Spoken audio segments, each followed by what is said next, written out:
let's have a look at some of the worst media reporting. The anti-Israel brigade have a big influence among the woke mainstream media, and the New York Times is no exception there. They've been quick to put the blame, or at least share the blame, with Israel for the terrorism that country has suffered. But as it was pointed out, this isn't the first time they have been anti-Jewish. Author Ashley Reinsberg pointed out 90 years ago, the New York Times employed a Nazi collaborator as its Berlin bureau chief. 80 years ago, they covered up the Holocaust so the paper wouldn't be seen as too Jewish. 70 years ago, they refused to support the creation of Israel. 20 years ago, they spread an anti-Semitic blood libel that fueled the Second Intifada. Today, the New York Times attacks Jews on the regular, as they will again this time. This is what they do. Alexis, you can say this about the New York Times, they're slow learners. Yes, no, we certainly see a pattern here. And like with a lot of liberal media, you see a pattern of dishonesty, you see a pattern of covering up things. And that's no different this time. You know, having a filter on what we are allowed to understand is just run of the mill, par for the course for leftist media. Now, for years, we've talked and warned about the left, the far left's march through the institutions and their almost total capture of academia. And here is just further proof of that lunacy that's taken hold, and even at some of the very best universities, or what were once the best universities. Look at what students at Harvard University have to say about the terrorist attacks against Israeli civilians. They wrote, "We, the undersigned student organisations, hold the Israeli regime entirely responsible for all unfolding violence." The statement goes on, but you really don't need to read anymore.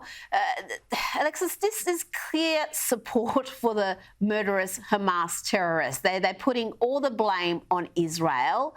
What has happened to Harvard? What has happened to a university that is supposed to be among the very best in the world? Well, unfortunately, I feel like this is just part of a circumventing responsibility for the side that they likely support, given the record that academia has as of late.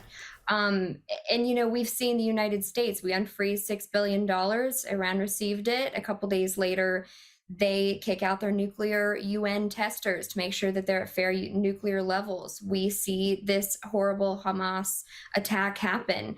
And so I can't help but feel as though this angle is in part to facilitate a better blame factory than immediately looking and pointing fingers at the freed up budget, the fact that we abandoned a lot of materials in Afghanistan and they had those as resources. I know we've seen a lot of videos, and it's hard to discern what's what, but you can see some of the weaponry is very obviously American. And so it's really difficult. And I think that this is part of, unfortunately, it's always the worst of times that we see it, a redirection of blame.